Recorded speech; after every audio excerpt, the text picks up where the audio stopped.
now. Hey, Seth. Hey, how you doing? Yeah, good. Thanks for meeting me on short notice. Of course. Again, appreciate the opportunity to come in and talk to you today a little bit about Brown & Brown. One thing I forgot to ask you on the phone, given how much healthcare costs have risen over the last 5 years, they've actually gone up 70%. Have you considered canceling the health insurance for your employees? No, it's not an option. What's holding you back from doing that? One, I want to be able to provide my employees with health insurance, and then number two, I think there could be a revolution in my office if I get to health insurance. So, yeah. Okay, so mostly you would say the primary reason for your health insurance is for employee retention, and maybe even you also feel it's a moral obligation. Yeah, I would say that. Okay. I have a little PowerPoint presentation here too, which will kind of help, I think, guide some of the discussion today. Again, I just mentioned over the last 5 years, 70% increase over that same time period. Employees, their incomes have only gone up 16%. So that spread's been widening. People obviously are feeling like healthcare costs are spiraling out of control. Does this guy in this picture right here, do you ever feel like that sometimes? Yeah, a little bit, absolutely. What do you have any plans in place? How have you been mitigating these cost increases? Mitigating them? I don't think I have. I think I just pretty much get what my numbers are and I suck it up and pay it. I don't think there's a way around it, but. Okay, well, we'll talk a little about that today. You're not alone. 95% of the employers out there are telling me they're doing the same thing, and even though they know there's a problem, they're maybe cost shifting some of that to, they're passing the cost on down to their employees. Right. But when it comes to their renewal, right, this is their strategy. They're crossing their fingers, they're hoping against hope that, one of two things will happen. A, their renewal will come in budget neutral. Right. Or B, at worst, a minimal increase. And of course, that's not what we're seeing. Right. Last year alone, in 2008, 13% increase, and just in some of the individual cases I've had this year, I'm seeing 10, 20, 30, 35% increases on their renewal. So again, although employers are very strategic in many ways, right, for some reason they're choosing not to be strategic with their employee benefits. So it poses two questions, that I think you should ask of me today. Number one, how are the unique benefits and features of Brown & Brown going to help you meet this challenge? Right. And then number two, more specifically, how do we do it? What is our process in terms of strategically aligning yourself to put you in the best situation with your employee benefits, not just this year, but going on forward in the future. Right. So let me tell you a little bit about Brown & Brown. Have you had a chance to look at our website at all? I have not. Okay. For lack of a better word, our company mascot is the cheetah. Decent company mascot where it basically, I think, reflects on the fact we're very, quick and nimble, agile.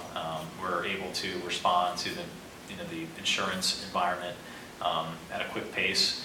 I just feel it's okay, but it's not great. I think a better or more appropriate mascot for our company would actually be this picture here of a jumbo shrimp. Okay. I'm kidding a little bit, but in reality, I think it's a better, more appropriate logo for, or mascot for our firm, because we're an oxymoron.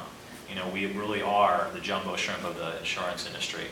So let me tell you a little bit what I mean in terms of the jumbo part of jumbo shrimp. Okay. Number one, we're the 6th largest insurance broker in the world. Okay. Some people that might mean something to, other people don't care if the customer service isn't there. Some people hear that we're top 10 broker and they think, okay, 1-800 black hole. Right. I can assure you that's not the case. But we are large. We did almost $1 billion in revenue last year, traded on the New York Stock Exchange, 5,000 employees, 180 offices throughout the United States. So we're a large organization. But we really are the best of both worlds, because we're this large organization, like I just said, but we're completely and totally decentralized. So let me tell you what I mean by that. Okay. The 180 offices across the country that I mentioned, we're all independently operated and managed. So at the local decisions are made from our managers. For my case, there's 50 employees in my Mount Laurel office, right, and at the profit center, the profit center leader in our Mount Laurel office makes our own decisions. So just to give you an example, if this was, me at my Mount Laurel office, and this was my profit center leader, Joe Morrissey, here is our regional sales director, Tom Riley, and here is Powell Brown, CEO of Brown & Brown. With one phone call to me, I can get you in touch with all three of these individuals. So we don't have a big bureaucratic corporate structure. There's no red tape. And really two things. It's great because these 180 offices throughout the U.S., we're coming up with our own ideas, and we're also disseminating those ideas out to everyone. But more importantly, what's kind of born from all of our offices being independently operated is something we call collective wisdom. And really what that means is if you kind of think of each 180 offices as their own little petri dish of ideas that we're kind of brewing in isolation, but because we then disseminate these ideas and we don't have the big bureaucratic red tape, overhang, corporate structure, we will come up with ideas you've never seen before.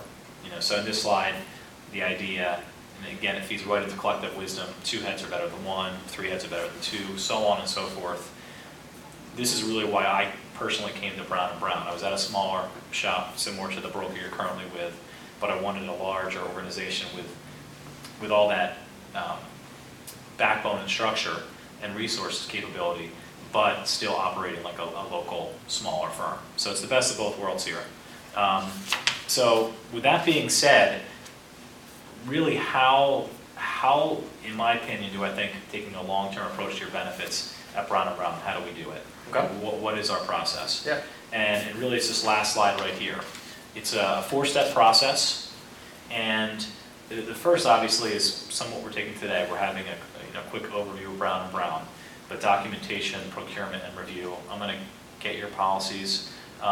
But one of the key differentiators of our firm is I'm not just going to take your information and go back to my office and quote it. Quoting is not the answer here. Right. Everyone quotes, hey, let me quote, let me show you the numbers, and that's obviously a part of the process, but I'm not going to do it right here. I don't know enough about your business.